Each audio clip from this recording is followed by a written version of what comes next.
International stocks have had a tough run these last few years. In the 10 years ending in 2024, the S&P 500 is up a little bit more than 13% per year, while non-U.S. stocks were only up 5.4%. But despite this tough history, I'm not so sure that the U.S. market is going to continue its dominance. In fact, I see three major reasons why non-U.S. stocks could outperform in the next few years. The first is that the U.S. has become really concentrated in just a handful of companies. A decade ago, the top 10 companies in the S&P 500 made up about 19% of the index, but today that's ballooned to just about 42%. So in other words, if you put $1 into an S&P 500 ETF, about 40 cents of that dollar is going into just 10 stocks.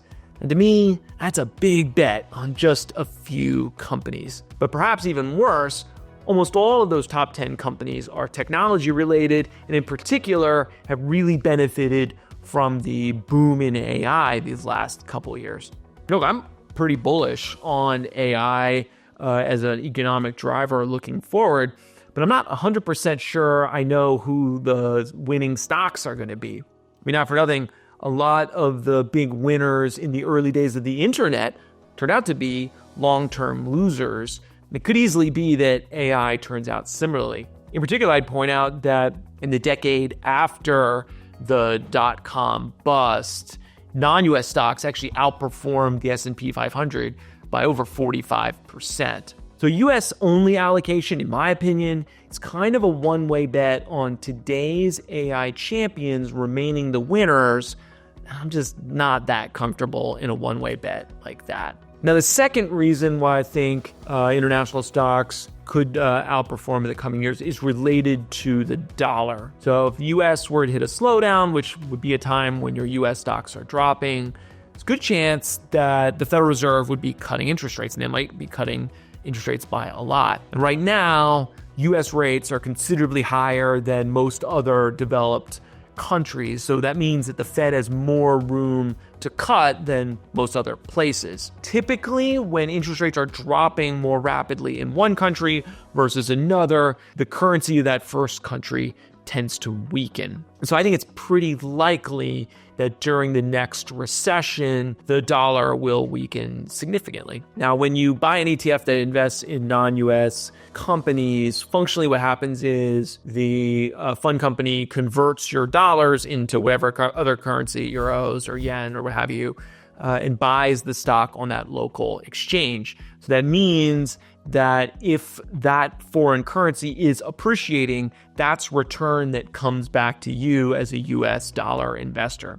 So in a way, having a healthy international weight is kind of a hedge against a US recession. So if in fact I'm right and the dollar were to weaken the next time the US slows down, at least your international holdings would be getting something of a boost from this currency effect. Now, the third reason why I think international could outperform is maybe the most technical, but it's perhaps also the most important. For most of the last 10 years, interest rates in Europe and Japan have been stuck near zero. In fact, government bond yields in those areas have been mostly negative during that period. And negative interest rates cause all kinds of problems. For instance, they can make it hard for banks to attract deposits. And if banks aren't getting deposits, it makes it harder for them to make loans. And if banks aren't making loans, that tends to hurt business activity. So, as I said, creates a lot of problems. However, in the last couple of years, economic activities picked up really around the world, but particularly in Europe and Japan, and that has caused interest rates to rise materially above zero. And so it's possible that just getting away from this negative interest rate problem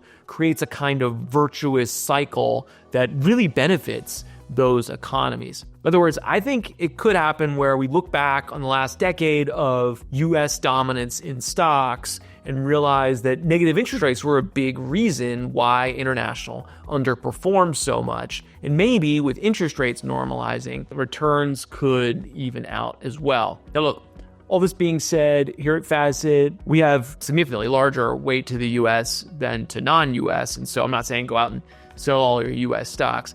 But what I am saying is that now is a pretty good time to make sure you have a healthy weight in non-U.S. stocks. But hey, what do you think? You think U.S. dominance is going to continue? Do you think it's time to only own the S&P 500? Put a comment in the comment section. I'd love to respond to anything I see there. And if you like this content, we're going to be coming at you about once a week with thoughts on investing in general, what's happening in markets today, the Fed, the White House, everything in between.